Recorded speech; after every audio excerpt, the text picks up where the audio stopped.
할렐루야. 예, 잘 오셨습니다. 오늘도 하나님의 은혜를 가득 받고 돌아가시는 믿음의 발걸음 되시기를 주님의 이름으로 축원합니다. 기대하십시오. 일하십시오. 하나님께서 일하실 것입니다. 믿으십니까? 이따 설교 후에 우리 또 목 놓아 부르짖으십시오. 그러면 하나님께서 듣고 움직이십니다. 그리고 여러분들이 어떠한 상황과 환경 속에서도 하나님을 향한 기대감을 놓지 않고 믿음으로 나아가시면 반드시 하나님의 때에 일하시니 현재 여러 가지 무거운 마음 가지고 이 자리에 오셨다고 하더라도 그 믿음과 그 기대함 또 간절하게 부르짖는 그 기도를 통하여서 하나님의 응답과 은혜를 맛보시는 우리 믿음의 성도님들 되시기를 주님의 이름으로 간절히 축원합니다. 오늘도 우리 좌우 앞뒤에 계신 분들과 이렇게 인사하겠습니다. 잘 오셨습니다. 잘 오셨습니다. 또 이렇게 인사해 볼까요? 오늘도 기대하십시오. 네. 예전에 이런 말이 있었죠. 기대하시라 개봉박두 이런 말이 있었습니다. 오늘도 하나님의 은혜가 넘치도록 채워주시리라 믿습니다. 오늘은 사무엘상 6장 1절에서 9절까지의 본문을 우리가 함께 읽긴 했지만 오늘 말씀은 6장 1절에서 7장 1절까지의 본문을 근거로 지식과 형식은 믿음과 다릅니다 라는 제목으로 함께 은혜를 나누고자 합니다. 말씀 제목 한번 따라해 보실까요?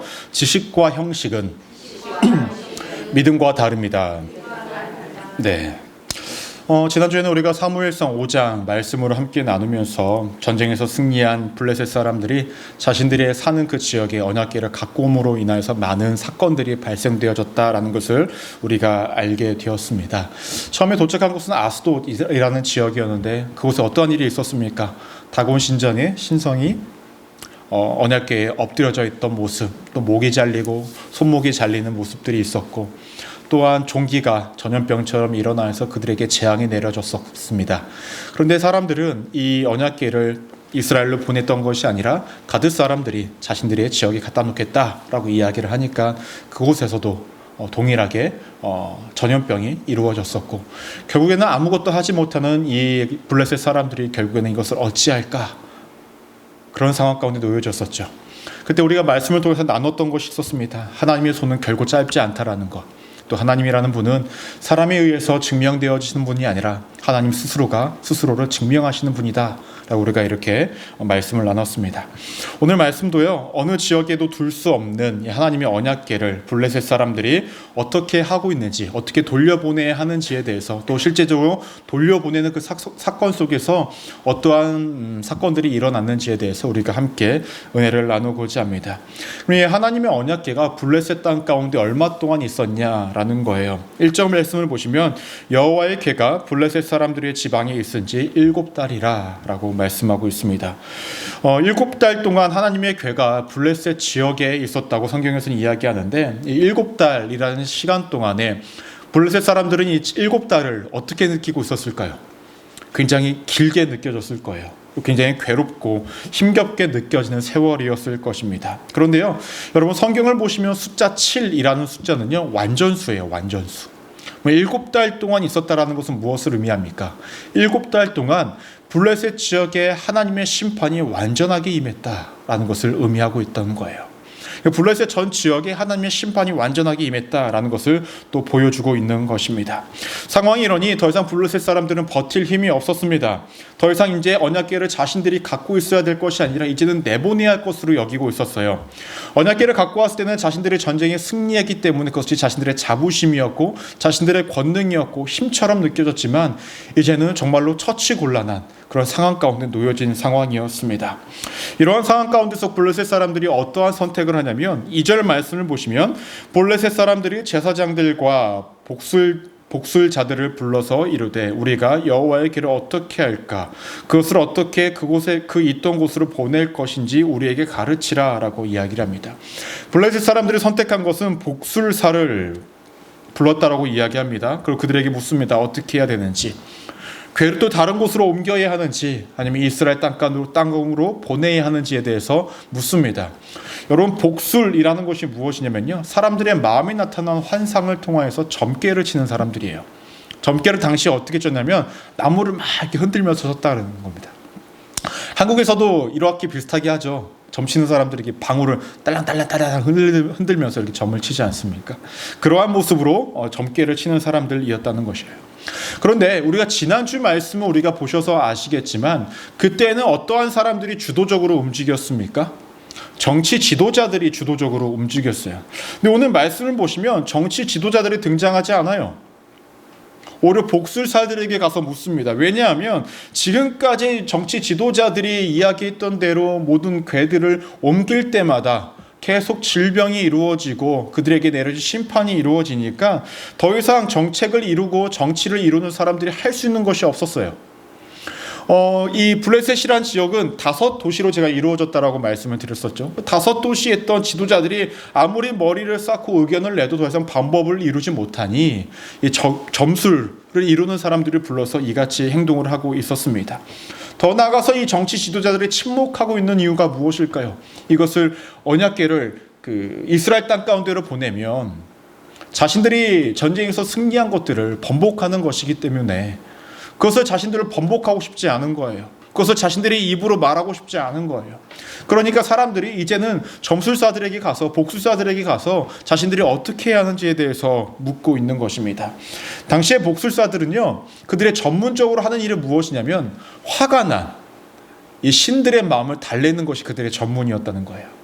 그래서 복술사들이 이제 이 블레셋 사람들에게 이 하나님의 마음을 어떻게 달래야 하는지에 대해서 알려주기를 시작합니다. 그들은 뭐라고 이야기했을까요? 우리 3절 말씀 우리 함께 한번 읽어볼까요? 시작. 그들이 이르되 이스라엘 신의 궤를 보내려거든 거저 보내지 말고 그에게 속건제를 드려야 할지니라. 그리하면 병도 낫고 그의 손을 너희에게서 옮기지 아니하는 이유도 알리라 하니라고 이야기합니다. 이 궤를 이스라엘 땅 가운데 보낼 때 그냥 보내지 말고 속건제물을 함께 드려야 한다라는 것이에요. 여러분, 속건제를 드린다라는 것은 그동안에 자신들이 했던 행동이 잘못된 것을 인정하는 행위입니다. 어떠한 것들을 잘못했다는 것을 인정한 것이냐면 이스라엘을 침략한 것을 잘못했다라는 거예요. 두 번째로는 하나님의 언약궤를 탈취한 것을 잘못했다라는 거고, 세 번째로는 하나님의 언약궤를 다곤 신전에 갖다 놓은 것을 잘못했다는 거예요. 마지막으로 하나님의 언약궤를 자신들의 마음대로 사람들이 막 옮긴 것에 대한 잘못을 인정하는 행위였습니다. 근데 복술사가 이렇게 시킨 이유가 있어요. 첫 번째 이유는 무엇이냐면 너네가 속건제로 하나님께 드리면 그 하나님의 진노가 풀리면 너희의 땅 가운데 있었던 블레셋 땅 가운데 있었던 모든 재앙이 멈출 수 있기 때문에 속건 제물을 드리라는 거예요.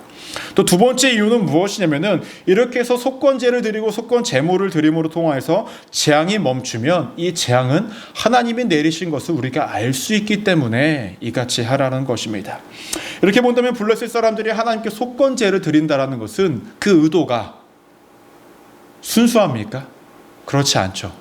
자신들의 그 위기를 모면하기 위해서 드리는 제사였다는 거예요. 또 자신들에게 내려진 이 재앙이 하나님이 내리신 것인지 아닌지를 판별하기 위해서 하는 그러한 제사였다는 것입니다. 그런데 잘 보시면 이들이 드린 속건 제물이 무엇이냐면 금 독종 5과 금쥐 5마리라고 이야기합니다. 여러분, 왜 5마리였을까요?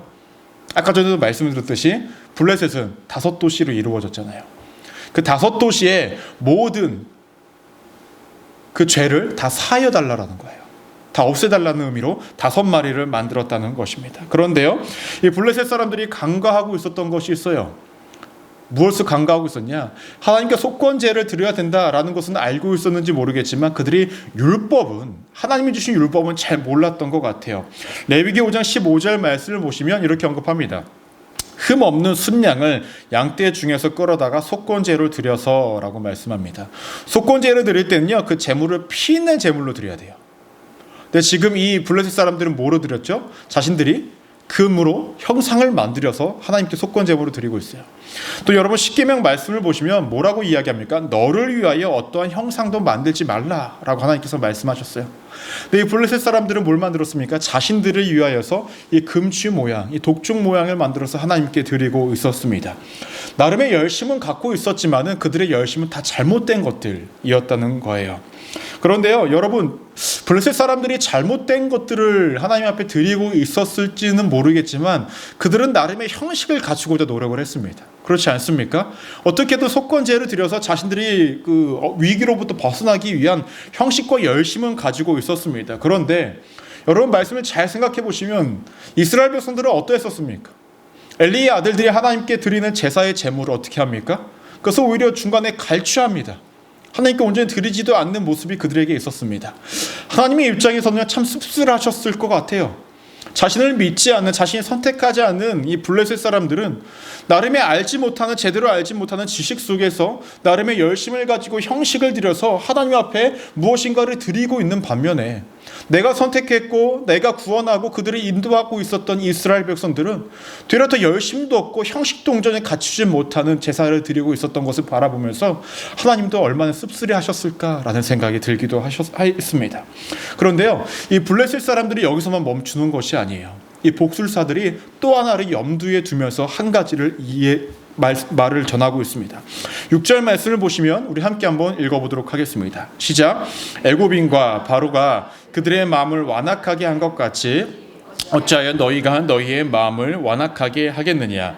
그가 그들 중에서 재앙을 내린 후에 그들이 백성을 가게 함으로 백성이 떠나지 아니하였느냐라고 이야기합니다. 여러분, 출애굽할 때에 애굽 땅 가운데서 10가지 재앙이 있었죠. 근데 하나님께서 그 애굽의 왕의 바로의 마음을 완악하게 했다라고 성경에서는 이야기합니다. 그 완악하게 했다는 것은 고집 있게 만들었다라는 거예요. 하나님이 그렇게 심판을 내리는데도 그 뜻을 굽히지 않고 자신의 자존심을 지키기 위해서 이스라엘 백성들을 내보내지 않았다라는 거예요. 그런데요, 현재 블레셋 사람들을 만약에 너네가 지금 이 언약궤를 내보내지 않고 너네가 자존심을 지키기 위해 지키고 있고 이것을 억지로 하고 너네가 그 뜻을 굽히지 않는 마음을 가지고 있다고 한다면 너희에게 또 다른 재앙이 내려질 것이니 그러한 마음들 다 가지지 말고 그냥 속건제로 해서 언약궤를 내보내야 한다라고 이렇게 이야기를 하고 있습니다. 그런데요, 이 언약궤를 내보내는 방법이 참 특이합니다. 7절 말씀을 보시면 제가 읽어드리겠습니다. 그러므로 새 수레를 하나 만들고 멍에를 메어 보지 아니한 젖나는 소 2마리를 끌어다가 소의 수레를 메우고 그 송아지들을 떼어 집으로 돌려보내고 라고 이야기합니다. 언약궤를 옮길 때에 누가 옮기느냐가 정말로 중요한 포인트입니다. 그런데 누가 옮기냐면은 멍에를 메어 보지 아니한 젖나는 소 2마리가 옮긴다라고 이야기를 해요. 이 암소들이 옮깁니다. 전에 블레셋 사람들이 언약궤를 어떻게 옮겼어요? 사람들이 그냥 막 옮겼어요. 언약궤가 어떠한 건지 몰랐을 때는 자기들이 막 옮겼다가 이제 언약궤가 두려운 것을 아니까 사람들이 하는 것이 아니라 무엇을 시킵니까? 이 암소로 시켜서 옮기기를 시작을 합니다. 그런데 이들이 이렇게 하는 이유가 있어요. 왜 그러냐면 이 소 2마리를 통하여서 이제 이스라엘로 보낼 건데, 베세메스라는 곳으로 보낼 건데, 이 소들이 그냥 아무런 저항 없이 베세메스로 가면은 이것은 하나님이 내리신 재앙임을 인정하겠다라는 거예요. 하지만 베세메스로 가지 않고 다른 곳으로 가거나 아니면 다시금 돌아오면은 자신들의 땅에 이루어진 재앙은 우연히 발생된 것이다 라고 단정을 짓겠다라는 것입니다. 근데 말씀을 잘 보시면 그 조건이 좀 특이해요. 여러분, 젖나는 소라고 하면은 이 소가 새끼를 낳은 지 오래됐습니까? 얼마 되지 않았습니까?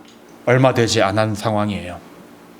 이 가축들도, 이 짐승들도 자신이 낳은 새끼를 얼마나 귀중하게 보살핍니까? 그렇지 않습니까?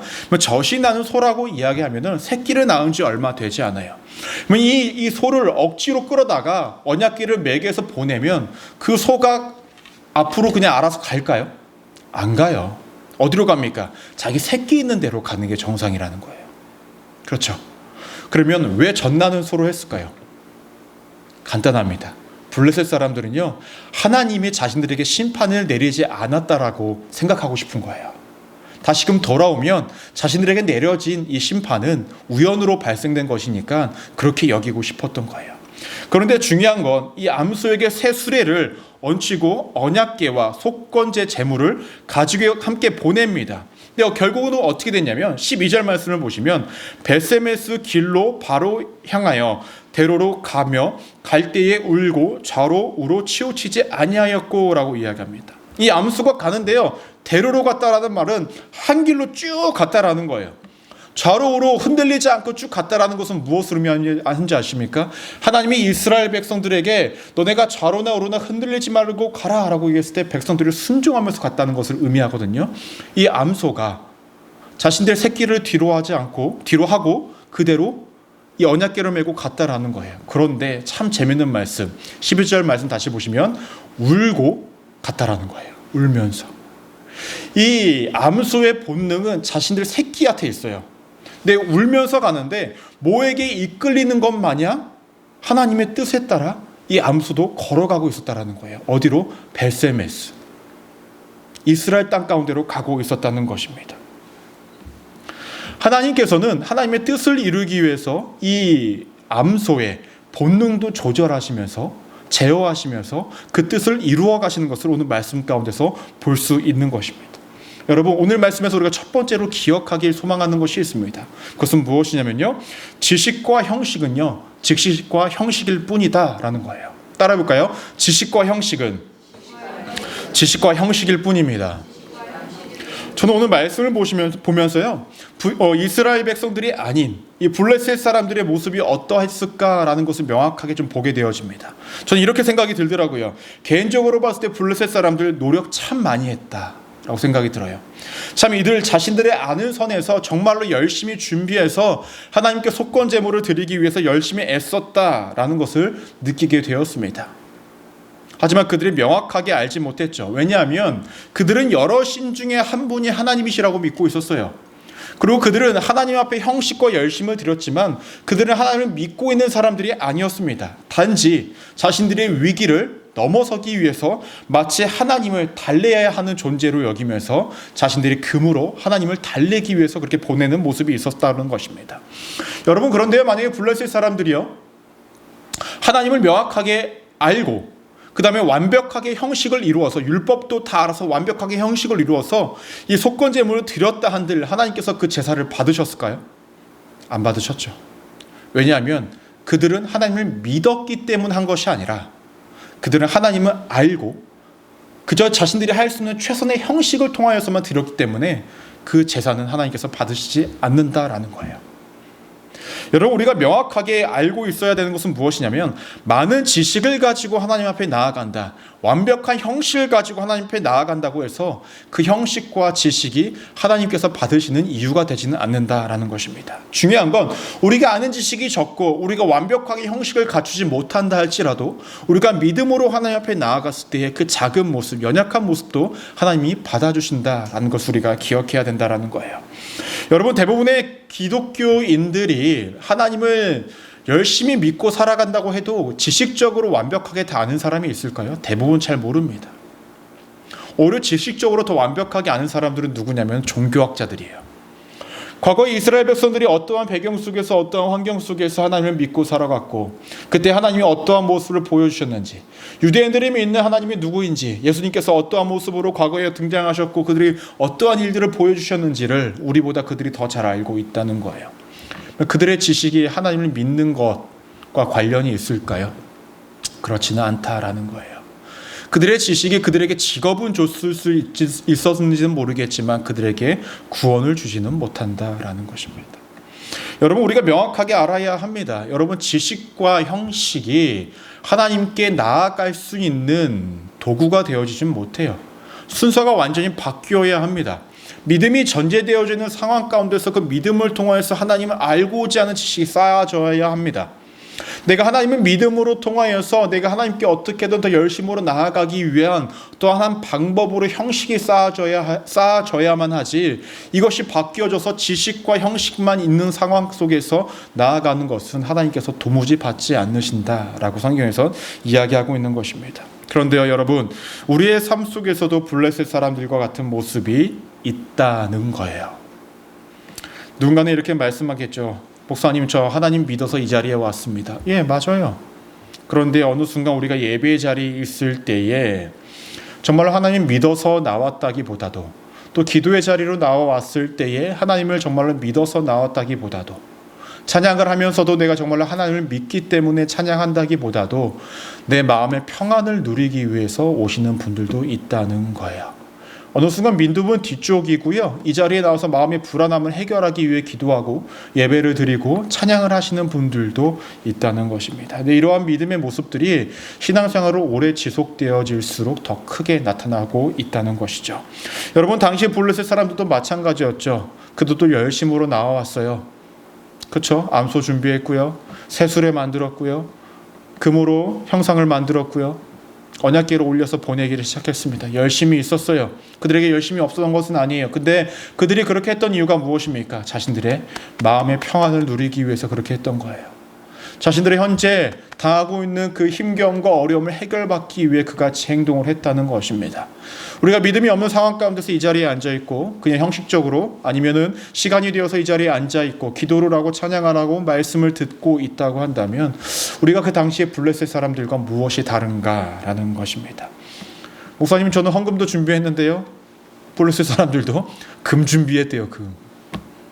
내 시간도 드리고 육체도 드리고 내 마음도 드렸는데요. 그 사람들도요, 그 당시엔 정말로 열심으로 드렸습니다. 그들의 시간도 물질도 자신들의 육체도 열심으로 준비하며 나아갔어요. 그런데 하나님께서는 그것을 받지 않으셨다라는 것입니다. 우리가 신앙생활을 오래 할수록 지식을 쌓아져가요. 이럴 때는 이렇게 해야 된다. 저럴 때는 저렇게 해야 된다. 또 예배는 이러한 형식이고 저러한 형식으로, 왜 이 예배 때 이 형식이 왜 바뀌었어? 예배 순서가 왜 바뀐 거야? 그런 거에 대해서는 굉장히 예리하고 디테일하게 알아가고 있지만 하나님을 향한 우리의 믿음은 어느 순간 뒷전이 되어버릴 때가 점차 늘어나가고 있다는 거예요. 우리가 먼저 하나님 앞에 나아갈 때에 먼저 우리가 점검하면서 살아가야 할 것은 내가 정말 믿음으로 하나님 앞에 나아가고 있는가라는 것입니다. 내가 정말 믿음으로 기도하고 믿음으로 예배를 드리고 믿음으로 찬양을 하고 믿음으로 사랑을 하고 믿음으로 세상 속에서 살아가고 있는가라는 거예요. 만약에 이것이 없이 내가 세상 속에서 어떤 행위를 하면서 살아가고 많은 것들을 알면서 살아간다고 한다면 당시의 블레셋 사람들과 도무지 다르지 않다는 것입니다. 예전에 제가 신앙생활을 했을 때 어렸을 때 기억나는 것이 있어요. 그때 권사님들 나이 드신 분들이요, 헌금을 준비했을 때 어떻게 준비하는지 아십니까? 은행에 가서요 꼭 이렇게 새 돈으로 이렇게 준비하셔서 이렇게 헌금을 하시곤 했어요. 근데 은행에 갔을 때 매번 새 지폐가 있는 건 아니잖아요. 그러면 어르신들 어떻게 해요? 집에 와서 쫙 펴가지고 뿌린 다음에 다림질을 해요. 그렇죠? 그렇게 해서 그걸로 이렇게 헌금을 드리시는 모습을 보곤 했었습니다. 여러분, 그렇게 준비한 10불 다림질한다고 100불 되나요? 10불짜리 다림질해서 100불 되면 전 매일 하고 있을 것 같아요. 집에서 계속 다리고 있겠죠. 100불 되라 100불 되라 이렇게. 그렇게 되지 않아요. 근데 왜 그분들은 그렇게 다림질을 하면서까지 그렇게 하나님께 드릴 예물을 준비하고 있었는가? 그것은 형식이 아니었죠. 하나님께 드리는 예물이었기 때문에 정성스레 준비하고 계셨다는 거예요. 믿음으로 이거 하나님이 받으시는 거니까 내가 가장 좋은 모습으로 드리겠다라는 그 믿음으로 전제한 형식이 있었다는 것입니다. 그것을 하나님께서 받으신다는 거죠. 하나님께서는 그 10불을 받으신 것이 아니라 10불을 내는 데까지 준비하는 과정 속에서의 그 믿음과 그 열심을 바라보고 하나님께서는 그것을 받고 계셨다라는 것입니다. 여러분, 지식과 형식일 뿐입니다. 그것은 하나님께서 받으시는 목록에 없습니다. 하나님께서 받으시는 목록에는 우리의 믿음뿐이라는 거예요. 그래서 우리가 매일을 살아갈 때 우리가 하나님께 드려야 할 모습은 믿음으로 나아가는 모든 모습들입니다. 믿음이 전제되어지지 않은 그 모습은 하나님께서는 여전히 눈여겨보시지 않는 우리의 삶이니 늘 믿음으로 나아가시고 믿음으로 지식을 쌓아가시고 믿음으로 형식도 쌓아가시고 믿음으로 내 삶을 쌓아가시는 우리 믿음의 성도님들 되시기를 주님의 이름으로 간절히 축원합니다. 이어서 말씀을 보시면요, 하나님의 궤가 이제 벳세메스로 가게 돼요. 이것을 블레셋 사람들도 끝까지 보게 됩니다. 그러면서 깨달았겠죠. 이 재앙은 하나님께서 내리신 것이 맞구나. 이 언약궤를 받아들이는 벳세메스의 사람들은 어땠을까요? 14절과 15절 말씀을 함께 보도록 하겠습니다. 시작. 수레가 벳세메스 사람 여호수아의 밭 큰 돌 있는 곳에 이르러 선지라. 무리가 나무를 패고 그 암소들을 여호와께 드리고 레위인은 여호와의 궤와 그 궤와 함께 있는 금 보물 담김 상자를 내려다가 큰 돌 위에 두매 그날에 벳세메스 사람들이 여호와께 번제와 다른 제사를 드리니라 라고 얘기합니다. 이 언약궤를 맞이한 두 부류의 사람들이 있는데요, 첫 번째로는 선지자들이라고 이야기를 하고요, 두 번째로는 레위인들이라고 이야기합니다. 여러분, 당시에 벳세메스라는 지역은요, 레위인들이 좀 많이 정착해서 살아가는 지역이었다라고 이야기합니다. 중요한 건 이 선지자 무리가 궤를 실었던 이 수레를요 다 쪼개가지고요 수레를 끌던 암소를 잡아가지고 번제를 드렸다라고 이야기합니다. 그리고 그 이후에 레위인들이 하나님께 번제와 또 다른 제사를 드렸다라고 이야기를 해요. 근데 이때 이 한 가지 사건이 발생되어집니다. 어떠한 사건이냐면 우리 19절 말씀 우리 함께 한번 읽어볼까요? 시작. 벳세메스 사람들이 여호와의 궤를 들여다 본 까닭에 그들을 치사 70명을 죽이신지라. 여호와께서 백성을 쳐서 크게 살육하셨으므로 백성이 슬피 울었더라라고 이야기합니다. 이스라엘 백성들이 죽어나간 거예요. 성경에서는 5만 70명이라고 이야기하지만 당시에는 5만 명이라는 사람들이 없었기 때문에 아마도 한 70명의 사람들이 죽었을 것이다 라고 이렇게 예측을 하곤 합니다. 어찌됐든 블레셋 사람들이 죽어나갔던 것처럼 이스라엘 백성들도 죽어나갑니다. 왜 이 같은 일이 발생이 되어졌을까요? 하나님의 물건, 그러니까 성물과 성전 같은 경우는 관리를 제사장들이 해야 돼요. 근데 당시에 사람들이 궁금한 까닭에 언약궤를 막 들추어 보기를 시작했다는 거예요. 하나님께서 그것을 가지고 아무나 만지지 말고 아무도 들여다 보아야 하는 것이 아니었는데 그것 때문에 심판을 내리시기를 시작했다는 것입니다. 여러분 잘 생각해 보십시오. 전에 언약궤가 빼앗긴 이유가 무엇입니까? 이스라엘 백성들이 언약궤를 귀히 여기지 않고 가볍게 여겼기 때문에 그러합니다. 원래 언약궤는요 레위인들 중에서도요 고앗이라는 자손들만 메고 옮길 수 있었어요. 근데 당시 언약궤를 옮길 때에 전쟁 가운데 가지고 나갈 때에 이스라엘 백성들이 하나님께 묻지도 않고 자신들 마음대로 옮기기를 시작을 했죠. 가볍게 여겼죠. 자신들의 마음대로 행동을 했었습니다. 결국 그래서 이 언약궤가 어떻게 됐습니까? 빼앗겼어요. 근데 이 언약궤가 돌아온 이후에도 이 언약궤를 어떻게 합니까? 제사장들이 관리하고 레위인들이 관리했던 것이 아니라 자신들 마음대로 또 행동을 하고 있어요. 그러니까 이 같은 사단이 또 일어났던 거예요. 결국 이 언약궤가 어디로 가냐면은 기앗 여아림이라는 곳으로 옮겨가기를 시작합니다. 그곳에는 기브온 사람들이 살고 있었는데 이 기브온 사람들이 누구냐면은 우리가 작년에 함께 말씀을 나눴던 여호수아서를 보시면 여호수아와 그 이스라엘 백성들을 속여서 허름한 옷차림으로 속여서 평화 조약을 맺었던 민족이 누구였냐면 기브온 사람들이에요. 그러니까 이스라엘 백성들 안에 포함된 소속된 사람들이죠. 이 사람들이 있는 곳으로 이 언약궤를 옮깁니다. 또 그 안에 살아갔던 아비나답이라는 사람의 집에서 이 언약궤를 지키게 되고 그의 아들인 엘리야살이 이 언약궤를 지키게 되었다라고 성경에서는 이야기를 합니다. 여기까지의 내용이 말씀이 우리가 7장 1절까지의 내용이었습니다. 그러면 여기서 우리가 두 번째로 기억하셔야 될 것이 있어요. 너무나 중요합니다. 기억하시기를 바랍니다. 믿음의 회복은 시간이 해결하지 못한다라는 거예요. 따라해볼까요? 믿음의 회복은 시간이 해결하지 못합니다. 우리가 이러한 말을 하곤 하죠. 시간이 약이다. 언제 이런 말을 할까요? 젊은 남녀가 헤어져서 너무나 힘들어하는 사람에게 이야기하죠. 야야야, 시간이 약이야. 시간 지나면 다 잊혀질 거야. 이렇게 이야기를 하곤 합니다. 또 힘든 일 겪고 있으면 괜찮아 견뎌. 시간이 약이야. 시간이 해결해 줄 거야.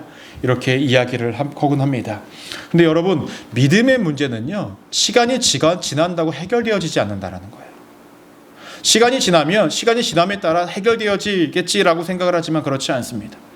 되려 시간이 지나면 우리가 믿음을 더 바로잡지 못하는 일들이 발생이 되어진다라는 거예요. 오늘 말씀을 제가 초반에 뭐라고 말씀드렸습니까? 이 언약궤가 블레셋 땅 가운데 몇 달 동안 있었다고 말씀드렸죠? 7달 동안 있었다라고 말씀드렸습니다.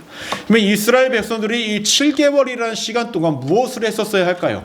언약궤를 빼앗긴 것을 자신들 다시금 되새기면서 깨달았어야 돼요. 자신들이 무엇을 잘못했고 무엇이 부족했고 하나님이 이 언약궤를 빼앗긴 것을 통해서 우리에게 말씀하시고자 하는 것이 무엇일지를 되돌아보면서 나아가야만 했었습니다. 하지만 그들은 변한 것이 아무것도 없었다는 거예요. 그들의 어리석음을요 여러분 조금 더 디테일하게 한번 보도록 하겠습니다. 여러분 벳세메스로 언약궤가 돌아왔을 때에 그들이 제사를 드렸다라고 우리가 아까 말씀을 봤죠. 근데 레위기 1장 3절 말씀을 보시면 이렇게 언급합니다. 그 예물이 소의 번제이면 흠 없는 수컷으로 회만 분해서 여호와 앞에 기쁘게 받으시도록 드릴지니라 라고 얘기합니다.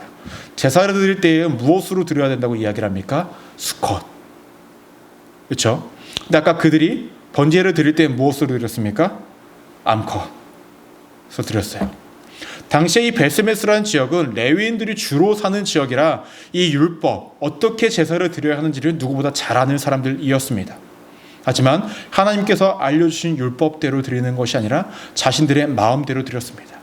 어떻게 본다면 하나님께 드리는 제물을 자신들이 갖고 있는 또 다른 소유를 드리는 것을 아까워했는지도 모르겠어요. 여러분, 하나님 앞에 나아가 희생 제물로 드린다라는 것은 무엇을 의미할까요? 자신이 가지고 있는 것을 희생하면서 드리는 거예요. 그렇죠? 소든 양이든 비둘기든 뭐든 자신의 소유를 희생하면서 드려야 되는 건데, 당시에 이 베스메스 사람들은 그저 적군이 보낸 그 암소로 드리기를 시작했다는 것입니다. 7개월 동안 이들이 변한 것이 있었습니까? 변한 것이 하나도 없었어요. 언약궤를 대하는 그들의 모습도 어떠했었습니까? 분명히 잘 관리하고 한 곳에 잘 두어서 그 누구도 접근하지 못하게 여겼어야 하는데, 그들은 그것도 가볍게 여기면 누구나 다 들춰보게 하는 그러한 모습이 7개월 전이나 현재나 다르지 않게 나타나고 있었다는 것입니다. 여러분, 우리도 여전히 기억해야 할 것이 한 가지가 있다고 한다면 그것은 무엇이냐면, 나의 영적인 모습이, 하나님과의 관계가 지금 조금 멀어졌다고 한다면 여러분, 지금 다잡고 나아가야 한다는 것입니다. 시간이 지나면 어떻게든 해결되겠지, 하나님과의 관계는요, 믿음의 문제는요, 여러분 어떻게든 해결되겠지라는 생각을 가지시면 안 됩니다. 막연한 기대를 가지고 나아가시면 안 된다라는 거예요. 내가 죄악 가운데 살아갔으면 철저하게 회개를 통해 회복을 이루어야 합니다. 내가 하나님 뜻 가운데 거하지 못하는 삶을 살아가고 있다면 내가 하나님의 뜻 가운데 나아가는 나의 열심과 노력도 필요하다라는 거예요.